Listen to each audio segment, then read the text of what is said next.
Hello, my name is Bjorn Jacobson and I am a video game sound designer. This video here is made for the Edinburgh Napier University in Scotland, in case you didn't know where Edinburgh was. And this video is going to be part of the online course at the Edinburgh Napier University. I'm really excited about doing this and I hope you will be too. Well, let's get to it. And I'm going to talk a little bit about sound design and immersion and how to deal with some very common issues that occur when creating or playing a game. Actually, about immersion, it's not so much about how we create immersion, it's much more about making sure that we do not break it again once we have established it. Because establishing it is actually the easy part. So without much further ado, my name is Bjorn Jacobson, as I said before. I'm a sound designer, and until recently, I was a senior sound designer at CD Projekt Red, where I am right now, actually, but I am leaving in a week. And before working here at CD Projekt Red, I was fortunate enough to be allowed to work on some really nice titles, such as Hitman, EVE Online, EVE Valkyrie, World of Darkness, and currently I also work on this indie title called Dark, which is coming out real soon. All of this has given me a decent amount of experience within how to design sounds, but very much into how they work when they're implemented and how to use them, how to take advantage of the powers of the computer and the logic that this gives us when we're working with games. An introduction here. Immersion, it's such a buzzword used when we discuss game dev or game audio. Quite often you may experience that it's the only thing that people care about, but all they do and talk about when they talk about immersion is as if it's something that just happens out of the blue and just stays there. In game audio, I found that it was actually quite easy to create immersion, like I said before, or at least an immersive soundscape, and hopefully you have found this to be true as well, that creating the sounds that are pretty and nice creates the world that you are in inside the game is actually not that hard in comparison to keeping it interested over long periods of time.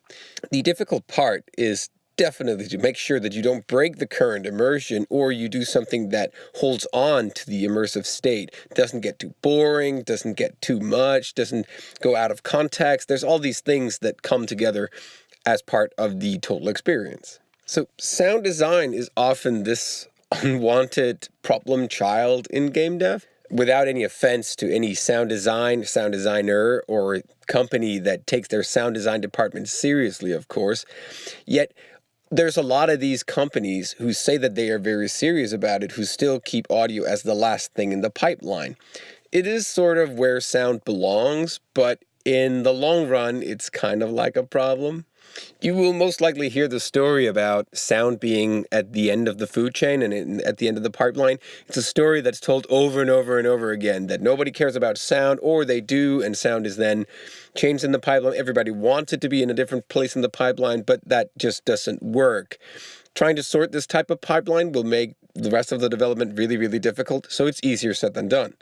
And sound is quite often only noticed when we mess up. It's kind of like the bass player or a drummer in a band, really. No offense to bass players and drummers, of course. The reason for something to be noticed is if we create an error, or we are the reason for a bug, or some sound occurs. Sometimes even if it's a mechanical or game design bug that does something that's completely out of our hands, but suddenly it spams some sound to play too much, the bug will always be sent to audio first, as in, this sound does not work, and then we can deal with it from there. It's not really a problem, it's just how things work. Very rarely we are praised for how good the sound in a game is, and that's actually what I'm going to talk about right now. Because if sound is so much more noticeable when it's bad, then our main concern should actually be to avoid it being so. Actually, much more than making sure that you have good audio, then it's much more of a concern to make sure that you don't have bad audio. I tried to explain this during the development of one of my previous projects to the other designers in the audio department, that if we can avoid being the source of immersion breaking, or remove all the little contributions to the immersion anti-immersions balance board, if we could call it that, if we remove that, then whenever players stop playing our game because they're bored or for whatever unknown reason there is, or other than running out of time, because gamers do actually have other things to do, some then play games just sometimes, yeah.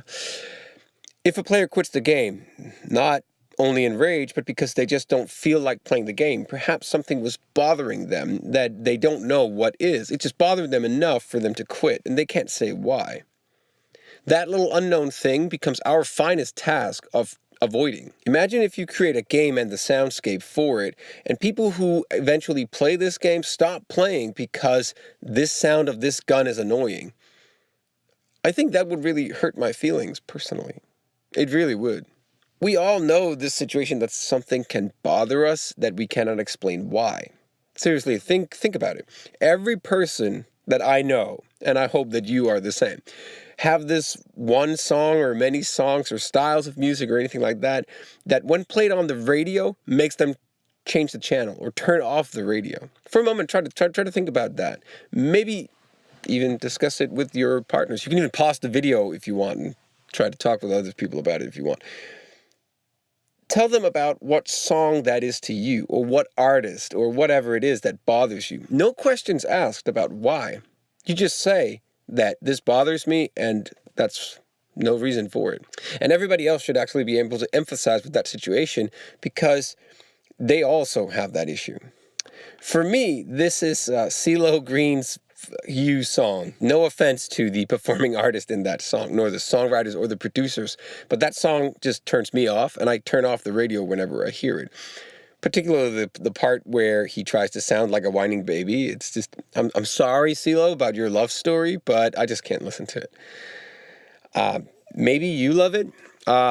Maybe you hate it. Maybe it bothers you too. Maybe it doesn't. Maybe you don't understand why it bothers me. But what you should understand is that you don't need to understand why it bothers me. It just does. We all have that one song, a thing or a movie, a commercial or a smell or whatever that bothers us, and we don't need to explain why. You can even ask me 1,000 questions as of to why, and so can I to your choice of song. But in a video game, a movie, motion picture, film, whatever you call it, or anything like that, you cannot ask the audience, which is why there are some precautions you need to take into account before you even get started with your project. And you need to think about, why is something annoying? Or why is something in general bothering other people, perhaps even without them knowing? Subtle changes and annoying moments of sound or other things can build up over time and cause enough damage for people to quit without them knowing. I imagine you have played a game yourself, and after some time, you didn't feel like playing it anymore. You couldn't explain why. You just didn't feel like it. Or something was bothering you. Something was irritating you. You felt like playing something else, or you just didn't feel like playing video games anymore. As if that ever happens. To nail this down, when I was working on the video game Hitman, the Season 1 game that came out in 2016, we started to create conventions about how to design all our sounds. We also had sessions where we would play the game, and we made up a thing where it was possible for anyone to speak up about any sound, moment, music, soundscape, anything like that, and be able to say, this bothers me. And we would try to solve why it bothered someone and no questions asked by anyone. Nobody would take any offense as to why something would bother them, because if it was something that I made and somebody was bothered with it, okay. It's not supposed to bother you at all. But for lots of reasons, and mainly because we were all made redundant in 2017 because the company was cutting half the staff, we never really fully got to roll this out, but nevertheless, it was really interesting. As part of this convention we made, we would list a lot of things that would normally ruin an experience, ruin a soundscape or similar. That all moments had their own area of existence, and nothing should be breaking that moment or area within they would exist. I wrote a paper on this, and I called it the Immersive Comfort Zone. I even wrote an article on asoundeffect.com about it, where as part of the game's audio direction, a zone would sort of be defined to define the fantasy or the realism that this sound exists within. The less we would add sounds to the game that would break the illusion of this zone, the stronger our grasp on the player's current immersion would be. This is the model that I made, but you can make any model that you like to describe whatever you are working on. It doesn't have to be exactly this one. This is completely nailed from Steve Swink's book on Game Field, by the way. And it's this triangle diagram that we have 3 corners, realism over to abstract, and they're both countered by iconic. Basically, 100% realism is strict audio ecology, true to nature and all that, which of course can't exist in a produced world like a video game, but close enough. Abstract would be super overproduced and what we'd probably call unnatural and hardcore sound design, which is fun to do, but not necessarily sounds good all the way, because a mix between realism and this hardcore abstract sound design is usually the way to go. And the counterpart to this is iconic. How cartoony do you want this to sound? Like silly, funny, cartoony. And this is where Mickey Mousing belongs. If we have an immersive soundscape where footsteps, gunshots, music, the room tone, and whatever other random sounds we may have fit together, this can have an immersive effect, and people will really live into that fantasy. Our game world will become real, and the players will become part of it. So if we suddenly insert the Wilhelm scream in the middle of this process, you will get something like this. The Wilhelm scream is such a great example because it's funny to use it, and you can recognize it in a lot of films and in a lot of games. It's not necessarily a misplaced sound because this is objectively, because you can have an immersive comfort zone where it fits in. But what if your game is about realism and other things, then the Wilhelm scream is extremely misplaced. And if it is misplaced, if it's outside of our comfort zone, our players will notice. Maybe they won't notice right away, but even though they may find it funny, then that will break their immersion. Even if they find it annoying, it will still break their immersion. So regardless of what effect it has, then it will usually, if it breaks the fantasy, it will have an anti-immersive effect. But that being said, this is, of course, subjectively, because if your game is about being funny and taking things out of context and stuff happen all the time, and it's a giant mess of sounds, and that is the fantasy itself, then of course this is fine. But it's really important that you do not break the fantasy that you have established. If you establish a fantasy that is dead serious about being dead serious in a game within a specific context, then breaking that context just ruins your game. And the same thing goes for all the way down to tiny details as to if your footsteps are sounding too weird whenever you change material, or they switch somehow so that you can clearly tell that this is two different recordings and so on. Maybe to you, that sounds really annoying, but to the naked ear of the common person who is not an audiophile sound designer, maybe they won't notice, but their brain will. They might actually notice deep inside this subtle change, and it might actually bother them over time. And this is something that you really need to be very serious about, because if you want a game to run over longer periods of time, you better not be the one contributing to these tiny anti-immersive changes. So the Wilhelm scream is a good example where it's a one-shot sound that plays once, and it's sort of like bumps people out of the comfort zone, puts them back in. That may not seem like a giant change, but I would advise against it because it certainly bothers me when I play games. But then the footsteps, let's say they change all the time. Maybe you don't notice because it's such a small change, but over time it sort of builds up. Oh, I'm annoyed with this way this character moves. I just don't like it, and it bothers me. It ruins my experience. And I'm pretty sure that might make me feel like quitting maybe a couple of seconds early. It's not much, but imagine if we pile up this giant list of footsteps, gunshots, environments, Wilhelm scream, and other things. Maybe all those seconds combine, and that makes us quit early. And nobody wants anyone to quit their game early. When their game experience ends because they voluntarily quits, sure, but not prematurely. And this brings us over to what this is actually all about, because in audio ecology, there's a term called the acoustic niche. You can look it up if you want. R. Murray Schafer, great stuff. The acoustic niche is very complex and broad, but the parts that we want to use and consider here for our immersive comfort zone is basically the same thing. We want to use the acoustic niche to define how sounds fit together, that how every sound has its time and place and fit into the total soundscape. One of the main points of the acoustic niche is that it's defining how animals communicate in their own soundscape. They all have their different frequencies. They all have their different time and place in a soundscape, so they do not create this giant fuss of sounds. Even the most noisy animal conversations in a jungle will have their time and space. The timing is perfect and so on, making sure that all of the animals can communicate perfectly at the same time, either because they act in two different points of the spectrum or they come in different timing. That was describing the acoustic niche very, very briefly. There is, of course, more to it, but that's sort of like the main point of how this works together with what I'm trying to describe here. There are countless of writings about how audio ecology and how to preserve it works.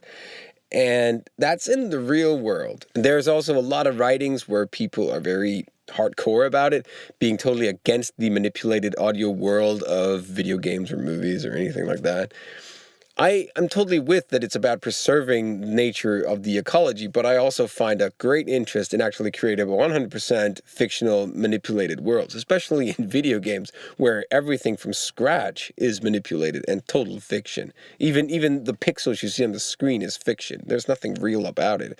So I am for creating your own audio ecology and then sticking to that. My point is here that if you create a soundscape and you have an ecology, your acoustic, immersive comfort zone, that of your own, if you break it, you are shifting your listener's attention to that of the unimportant. It also makes it a little easier for the entire project if you work on a bigger project and you have several sound designers, simply to define this niche and say, we want all our sounds to be extremely overproduced in this area of the sound. Like we want everything to be super compressed and Hollywood sounding, but we also want it to come through as being quite realistic in terms of when do things occur, timing and other things. That can totally be established. You can even establish a comfort zone that basically covers the entire span of this if you want to. But it's a really easy way to explain to your fellow sound designers how you want the games to sound. You are maybe interested in halfway to realism, but also kind of hardcore design, but no cartoony stuff. Think about EVE Online, for example, a game that I also worked on. That game is dead serious in terms of basically everything that comes in. Is like one giant spreadsheet when you play it, but that's another point. The sound design and everything like that is taken dead serious, but the realism is also taken out of it because there's no sound in space. Well, technically there is, but not really, not that we can hear. So the comfort zone of this game is very different from so many other games. And that means that when you establish a comfort zone like that, it becomes a lot easier for all your sound designers or your director or programmers or anything like that, that when you're creating the final product, you know what sort of aesthetic boundaries you have to stay within. Another thing that we want to get rid of is repetition. Repetition is not necessarily bad, but it depends entirely on the context. The sound of picking up a coin in Super Mario or the Metal Gear Solid exclamation mark is a great example of how a sound must be the same over and over again, and it will still have the same value to the players. Whereas other sounds, particularly the more realistic your game gets, actual action sounds and movings and Foley and so on, they can be quite annoying if they are the same or the listener starts to recognize a pattern in its triggering. Say, Battlefield 1, where there is one of the explosion sounds that plays just about enough for you to notice that, oh, this is the same explosive sound. Or the Wilhelm scream from before that actually also plays in Battlefield 1. But there's also more modern games, like, okay, Battlefield 1 is pretty modern, but in Red Dead Redemption 2, which is, by the way, one of the best games I ever played, and brilliant sound design as well, especially when you walk on the wood surface.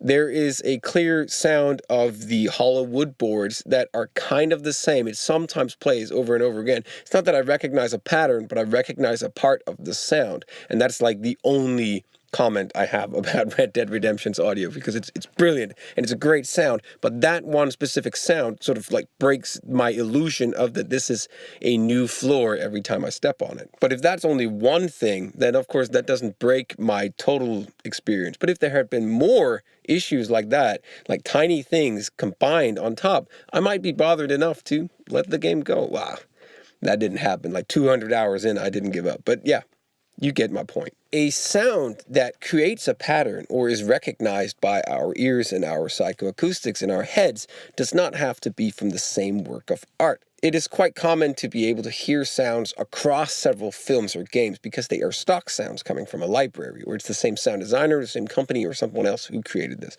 So using library and stock sounds is not necessarily bad, but the problem arises once these sounds start out and provide an identity for an object or action, meaning that in the next game or film where they're also used, they remind the players of the previous one. It also depends on which movie or game they played first, but you have probably yourself heard sounds in games or movies in the past where you thought, oh, Why did they steal the sound from this other game or this other movie? But they didn't. It came from this library, so they both used the same thing. But you remember that sound as coming from something entirely different. That makes your brain think about something outside of the fantasy you're in for just a brief moment. So be careful. We could consider this kind of like unnecessary processing of an input into our brain.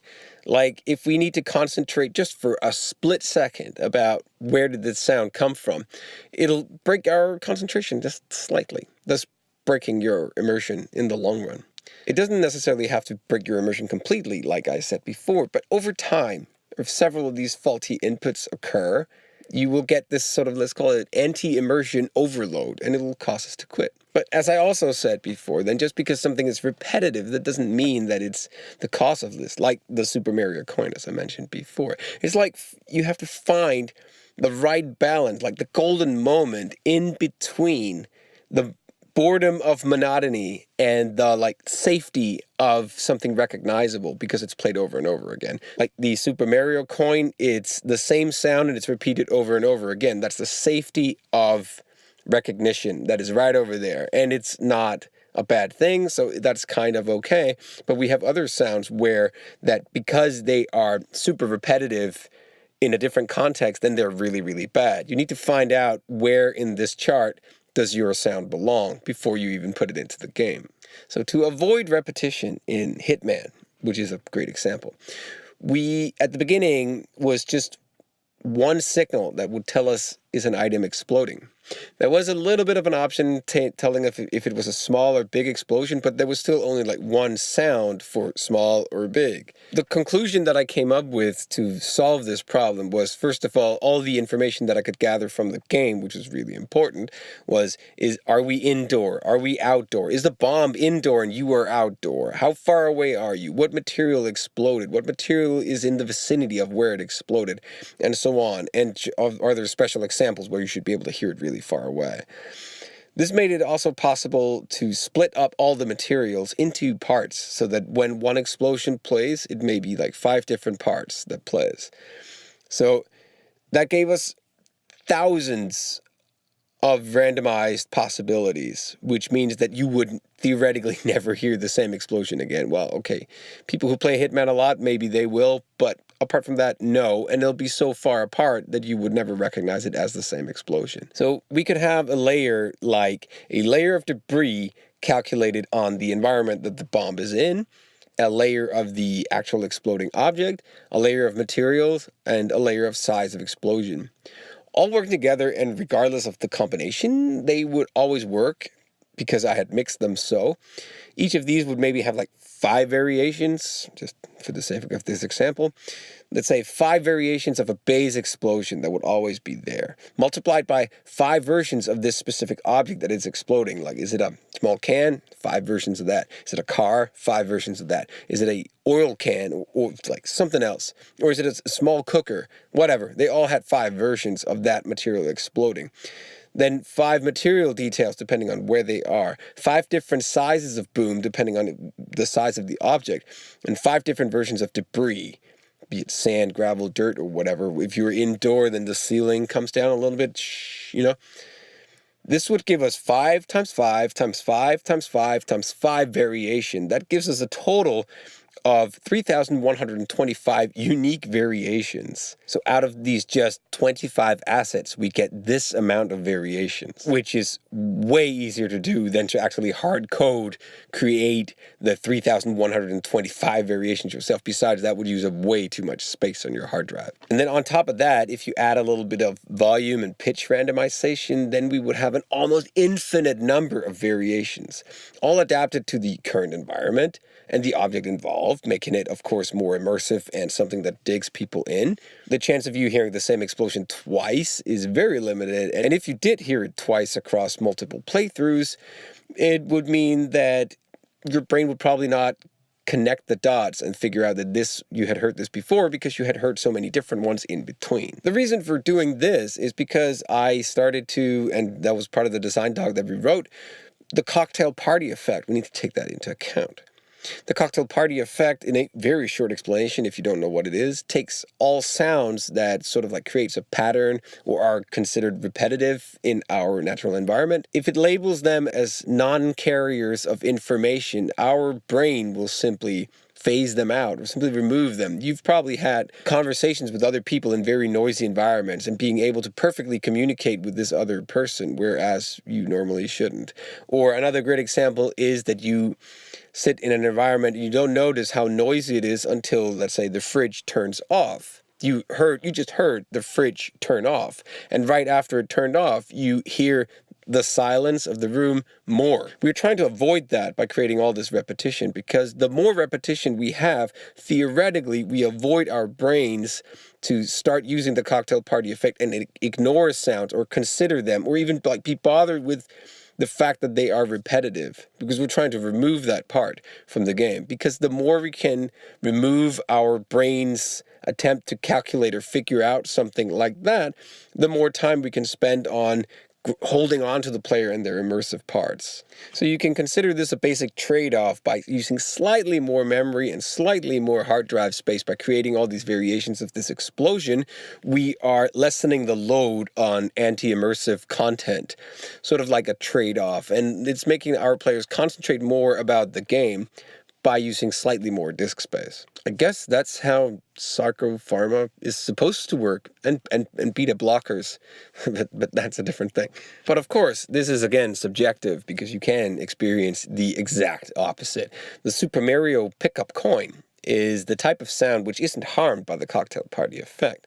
If you pick up 100 coins in a row or play the game enough, you will most likely not even hear these coins being played, specifically because of the cocktail party effect, because we ignore them, and they are not causing any cause of immersion breaking because we are ignoring it. And actually, it's the opposite. If suddenly you would jump and pick up a coin and the sound would not be there, that would cause the anti-immersive situation. Okay, so moving on here. Lately, I have been writing a book called The Tuning of the Game. Actually, I'm looking for a publisher, so if you're interested, call me. And this book is my take on how to tune your game, hence the name of it. Sound and music combined with game and level design, all coming together to form a more uniform experience that will make sure that your sound not only prevents immersion breaking, but also holds on to your players for longer, giving them a better experience.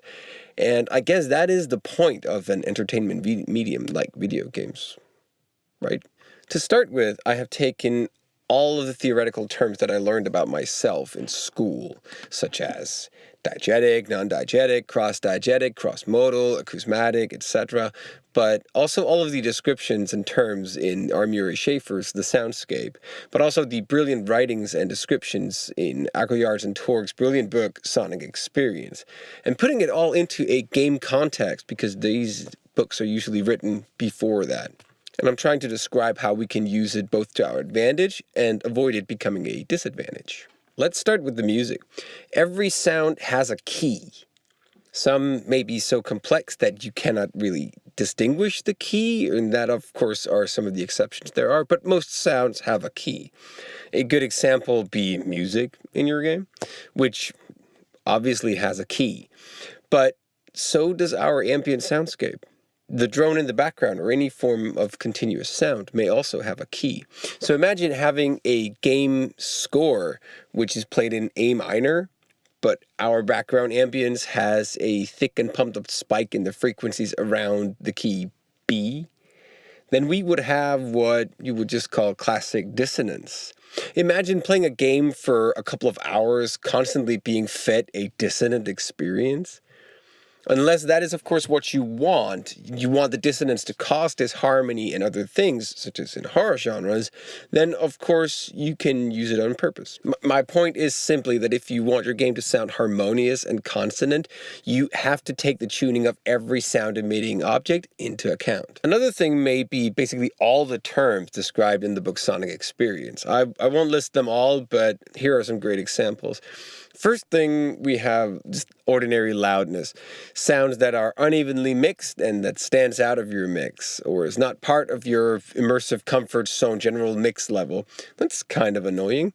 It's sort of like If a sound pops out like that, like as in being too loud or too low, so it like breaks the mix for me, that totally breaks my illusion of me actually wielding a sword about to fight a dragon in some deserted island somewhere. I don't know.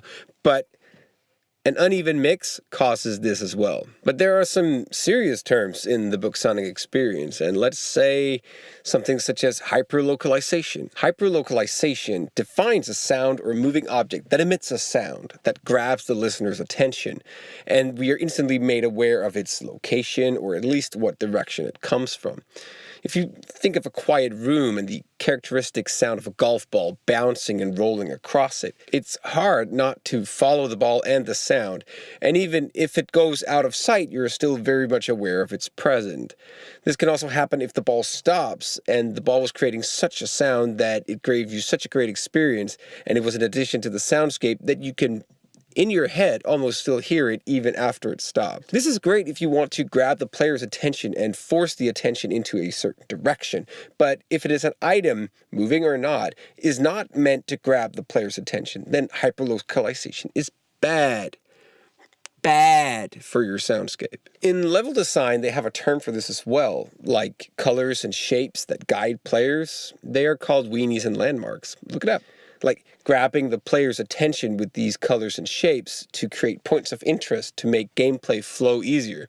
Same with a hyperlocalized sound, but if there is no reason for the flow of this sound to go in a certain direction, it is more annoying than helpful, and it will just break your flow, thus breaking your immersion.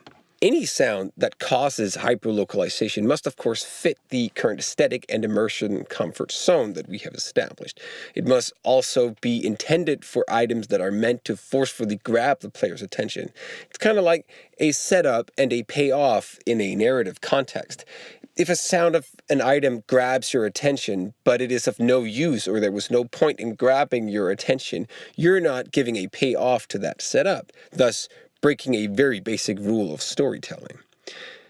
There is actually a separate term for this specifically, and that is called suspension, a term used to describe a sequence of sounds or a soundscape where parts are missing or the failure to simply deliver a payoff to the current setup. This lack of sound derives from a term called anticipation, as this is a term most people are familiar with, as it describes how you can anticipate a sound so much that you can actually hear it before it plays or as it was supposed to play.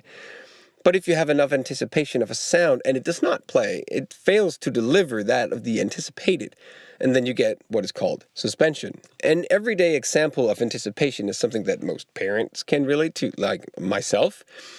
The fact that you have tucked your baby into bed and you're worrying that will you be able to hear it cry if it wakes up, making you suddenly believe that every squeak sound in your house is now the baby making a noise because you're anticipating the baby's noise. For me, it's thunderstorm. It makes me super uncomfortable. I don't know why, it just does. And I'm constantly anticipating the next lightning strike. When it comes, I dislike the shock of it coming, but I also get super annoyed while I'm waiting for it to happen because I know it'll come, I just don't know when. And then you can imagine what New Year's Eve is for me. I really don't like it. Well, I like the party, I just don't like the fireworks. So if a sound in your game is anticipated but not fulfilled, it will be slightly annoying, and it leaves the player wondering, why was there no sound? It can even be something simple. If you have an object that moves in one direction, whoosh, but then when it comes back, there is no sound. That is breaking the anticipation and creating suspension in that moment. But the opposite case is, of course, also valid. If you are not anticipating a certain sound or a certain response from your game, and it comes out of context, it's equally immersion breaking. That could be the sound of a phone ringing when you're not anticipating it to ring. Not that a phone ringing in itself breaks your immersion, unless it is what we have another term for, which is incursion or intrusion.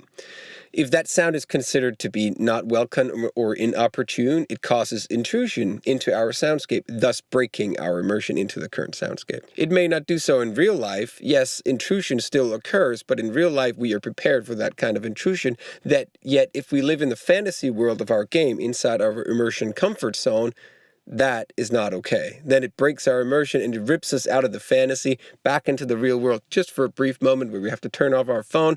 That is annoying. So the last thing I want to cover here is the term anamnesis. And this is what happens if a sound is heard and it wakes a memory in you or feeling from the past. Remember when I said that a sound could be heard across multiple works of art, but to you be related to one of them, thus breaking the immersion of the other? Yeah, that's it. This gives you the feeling of déjà vu, hearing a sound that you have heard before, but in a different context, a different game or a different film. This is a major problem if the sound in the current game is meant as a joyful sound, but it was used as a sad and emotionally triggering sound in another piece. Then we have a massive dissonance between the two, and the moral of that story is design your own sounds. And all of these terms, and there are several more, are all terms that can be taken into consideration when you're trying to figure out why a sound is bad for your end product, or why a sequence of sounds or dissonance between them is causing your players to have a worse experience than the one that they should have. And that's my take on how you can preserve immersion when you're playing a video game. It's really, really difficult, and there's a lot to it. And of course, all this is subjective. But there are definitely things that you can take into account and create a much better experience for your player. I really hope you enjoyed this, and I really hope that you learned something. And hopefully I get to make many more videos for Edinburgh Napier University. If you have any questions or want to talk to me about anything like that, you can contact me on this email address, or you can just write to me on Twitter, Facebook, Patreon, whatever, cujo.dk, doesn't matter. And I'll be happy to answer them all. I hope you enjoyed it. See you next time.